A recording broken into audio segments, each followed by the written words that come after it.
Hello అందరికీ. ఈరోజు cabbage పచ్చడి టేస్టీగా ఎలా చేయాలో చూద్దాం. క్యాబేజీ పచ్చడి, పచ్చిమిర్చి, టమాటాలు, క్యాబేజీ మంచిగా ఫ్రై చేసుకోవాలి. మంచిగా ఫ్రై చేసుకొని కొంచెం నీళ్ళన్నీ వడిసిపోయిన తర్వాత ఇట్లా తిప్పుతూ ఉండాలి. నీళ్ళు వచ్చిపోయిన తర్వాత నూనె వేసుకొని ఫ్రై చేసుకోవాలి.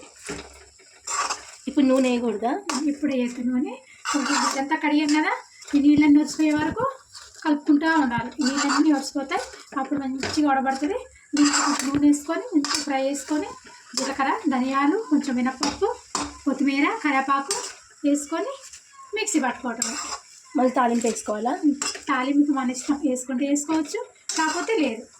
నార్మల్గా ఇది రైస్లో తింటారా, చపాతీలోకి? రైస్లోకి, చపాతీలోకి, అన్నిట్లో కూడా చాలా బాగుంటుంది. జొన్న రొట్టెలో కూడా బాగుంటుంది కదా? జొన్న రొట్టెలో బాగుంటుంది, రోటీలో బాగుంటుంది, అన్నిట్లో బాగుంటుంది. బాగా వేగిపోయింది కదా, ఇప్పుడు దీంట్లోకి ఇప్పుడు టమాటా మంచి మగ్గిపోయింది, క్యాబేజ్ మగ్గిపోయింది, పచ్చిమిర్చి కూడా మంచిగా మగ్గిపోయింది. కాబట్టి ఇప్పుడు దీంట్లోకి కొంచెం ఆయిల్ వేసాను కదా, ఆయిల్ వేసేసాను. కొంచెం 2 స్పూన్ల ధనియాలు, 1 స్పూన్ జీలకర్ర, కొంచెం అంత చింతపండు, కొంచెం పసుపు వేసేస్తే ఇది కూడా కొంచెం ఏగనియాలి. వేగితే ఇది మిక్సీ పట్టేసుకుంటుంది. అంతేనా? ఇదంటే బాగా వేగిపోతుంది. వేగిపోయిన తర్వాత చల్లారించుకొని మిక్సీ పట్టేసుకోవటమే. మనకి ఇష్టం, ఇంకా తాలింపు వేసుకుంటే వేసుకోవచ్చు. ఇట్లా ఫ్రై అయిపోయింది కదా, చల్లగా అయిపోయిన తర్వాత మిక్సీలో వేసుకొని మిక్సీ పట్టేసుకోవటం.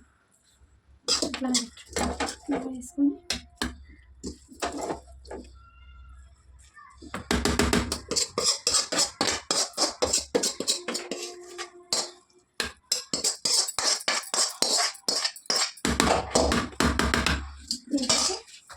కొంచెం కొత్తిమీర, కొంచెం కరివేపాకు,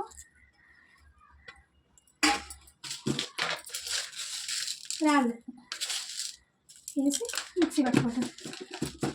పొయ్యి మీద బాండి పెట్టుకొని నూనె పూసుకొని క్యాబేజీ పచ్చడి తాలింపుకి నేను మిరపకాయలు, జీలకర్ర, మినపప్పు, ఆవాలు వేసి మంచిగా ఫ్రై చేసుకోవాలి. ఇట్లా వేగిన తర్వాత ఎల్లిపాయలు వేసుకొని తాలింపులో